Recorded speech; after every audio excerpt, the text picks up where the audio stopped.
Hey guys, Cameron, and today we're going to be making Scotch eggs, Renaissance fair style. So let's hop into it. We have got some farm fresh eggs already hard boiled in preparation. Step number one, grab some breadcrumbs. I use Italian breadcrumbs. Pretty much everyone does.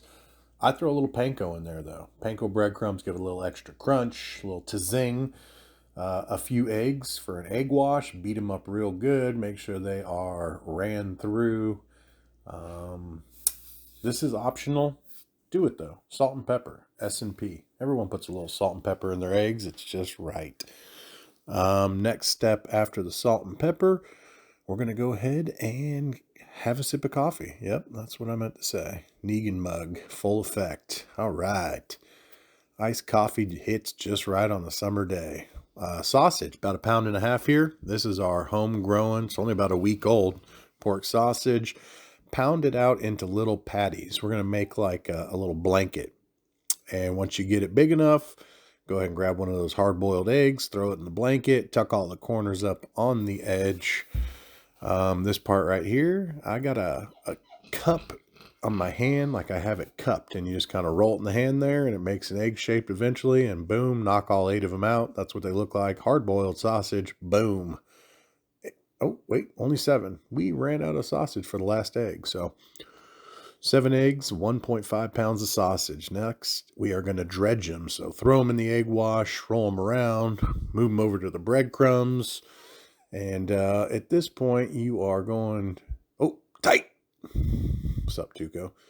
We're going to throw them in the breadcrumbs. This is the double bubble, though. I will like my crust a little bit thicker, so we're going to go back to the egg wash, dredge it again, back to the breadcrumb.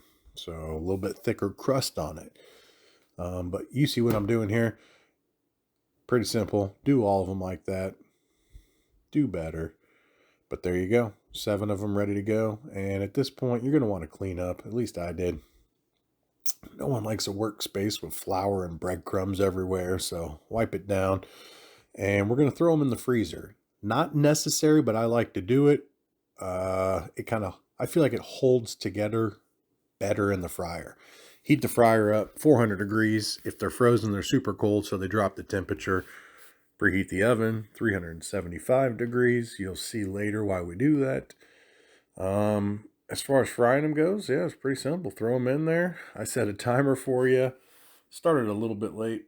Came out to right about 4 minutes. And sausage is not fully cooked at 4 minutes like this. So you just want to fry them until they look nice and crispy. That golden look. Once you're done, you're going to pull them out of the fryer, drain the grease off, throw them in the oven for about 10 minutes if you're going to eat them. And if you did thicker sausage, maybe go a little longer because you want them to be cooked all the way through. If you're going to freeze them and cook them in the future, you can do them for like 5 or 7 minutes because you're going to be cooking them again at some point to get them warm. But here's what they look like on the inside. Voila. That is perfect. Fritos mild cheddar cheese sauce. Now they give you the cheese sauce at the Renfest in Kansas City, so I just go grab some, and I'm telling you this combination is perfect. Drizzle the sauce on there, highly recommended.